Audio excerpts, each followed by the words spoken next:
Hey everyone, and welcome to Tabletop Teaching Educators Edition. Today we're talking about the different types of virtual lessons that you can have in a virtual class. If you haven't already subscribed to our channel, please do so now, and you can get our tips on virtual or blended learning all year long. So the first type of virtual lesson that most people utilize and already know about is going to be the whole class virtual live lesson.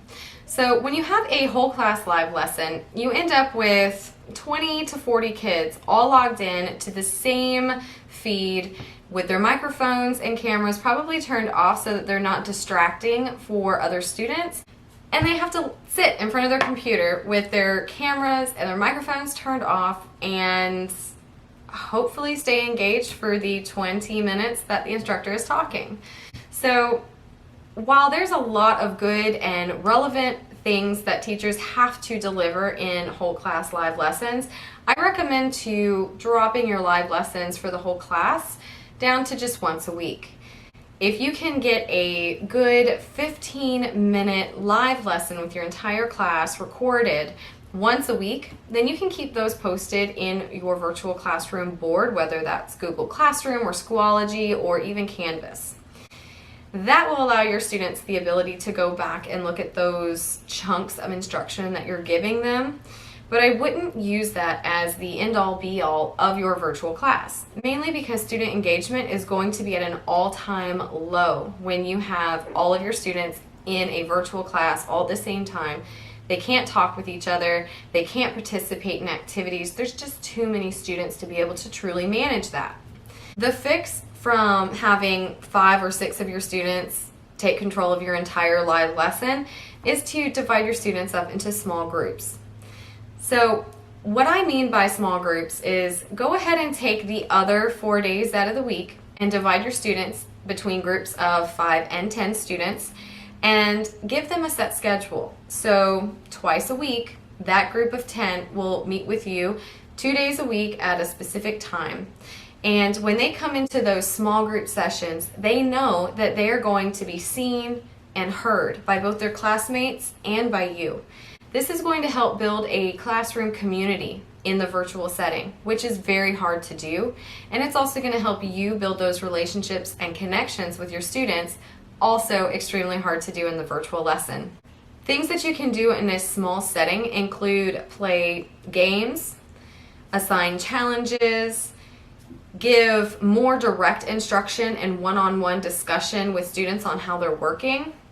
You can give students collaborative projects to do with each other so long as they have the ability to communicate and collaborate. And Google Apps really makes that easy because they can all work on the same document at the same time, and it tracks who does what for you so you can make sure that no one does just the one thing. You can also allow your students to hold debates or discussions or have fun conversations, all in the hopes of being able to create that small knit community that you're looking for that we just don't get because we're not in a physical classroom.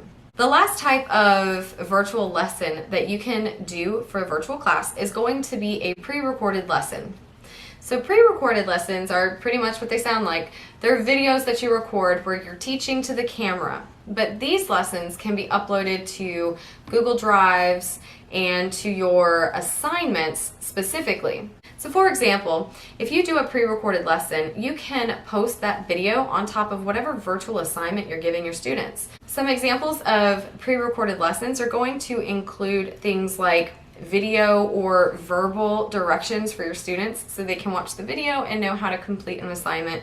It can be tips or tricks or reminders on how to complete the assignment, and it can also be little bits of information that maybe they didn't get before because of a live lesson malfunction or simply because there wasn't time for you to get to it in the live lesson. Another great use for your pre-recorded lessons is going to be putting information in small chunks for your remedial students. Any student that you need to go back and re-look at lessons may have a hard time going through the entire 15 to 25 minute virtual live lesson that you already had. So a good fix for this is to simply pre-record a short 3 to 5 minute video and give those directly to the students who need that content again. The final type of lesson that you may have is going to be an individual assessment or individual conference with a student. So in these individualized meetings, it might be a good idea to reach out to parents and let them know that you are meeting with a student independently. Always record these lessons and make sure that you keep them saved just in case anything hinky happens later. Now, during these individual meetings, you can have students complete assessments where you can literally watch them answer the questions or ask them questions that they answer directly. And this way you know whether or not they truly understand the concept or the curriculum that you're teaching them, because they're not obviously cheating online. You can also use this time to talk to them about their assignments. Give them that feedback that they need so that they can do better or move forward and continue to work virtually.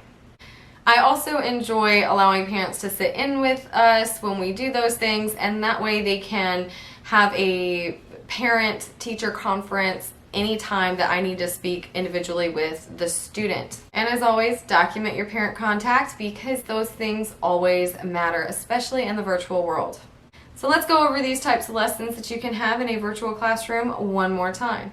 That is a whole class lesson in order to get the main chunk of your content out to all students very quickly and efficiently. The second type of lesson is a small group session where you can make sure students truly understand the content and are working together in a community type fashion. The third type of lesson is your pre-recorded lessons, things that you can give to differentiate your material and to make sure students understand what they need to be doing. And then finally, the fourth type of lesson, which is going to be your one-on-one conferencing sessions with both parents and students and possibly assessments. As always, I hope this was helpful to at least some of you guys out there. Please let us know if it was. Leave us some comments, give us a like, give us a share, and always subscribe. Don't forget to check the links down below for any extra goodies that we have going on with this video. See you next time.